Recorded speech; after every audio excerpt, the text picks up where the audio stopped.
পাকিস্তান এবং রাশিয়ার মধ্যে যুদ্ধ চলতেছে। কেলা মাত্র 8 বছরের একটা বাচ্চা, নাম আব্দুল্লাহ, কোরআনের হাফেজ হয়েছে মাত্র।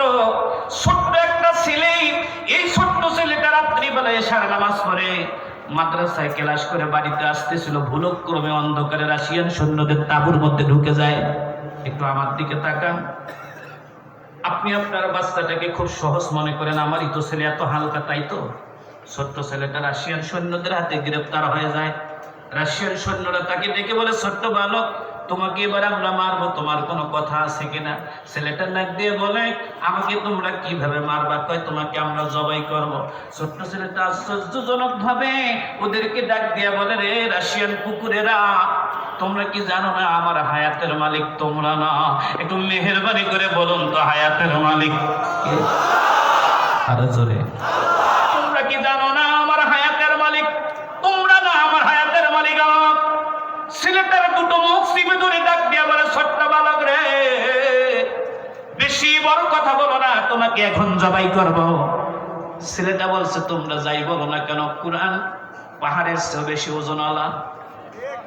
সাগরে যত পানি আছে, কোরআনের ওজন তার চেয়ে বেশি। সাগর নিতে পারে নাই, পাহাড় নিতে পারে নাই, 7টা আসমান কোরআনের ওজন নিতে পারে নাই। এই কোরআনটা আমার বুকে আছে, তুমি এত হালকা মনে করো না। তোমার ধারালো তরবারি আমার গলা কাটবে না রে,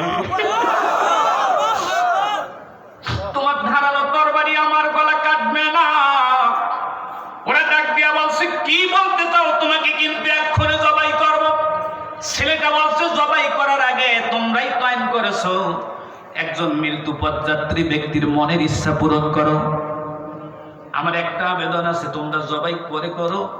আমার আবেদন আছে, একটু আমার আম্মুর সাথে দেখা করার ব্যবস্থা করে দাও।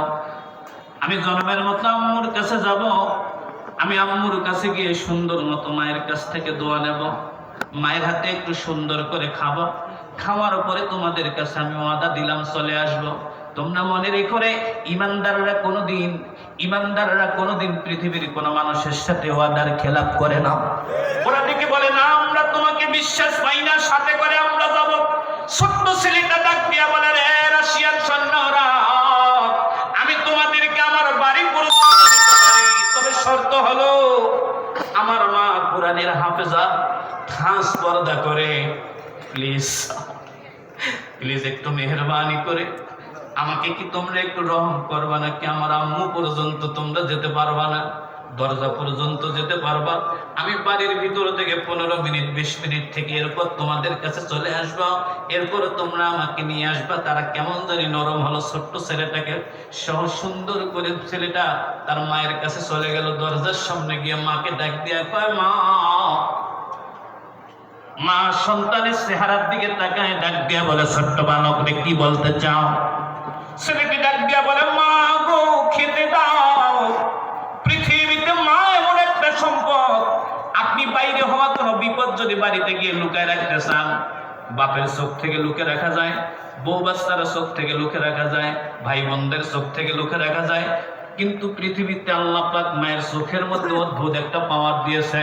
আপনি বাইরে বিপদ থেকে বাড়িতে গেলে পৃথিবীর সবার চোখ এড়াতে পারলেও মায়ের চোখ এড়াতে পারবেন না।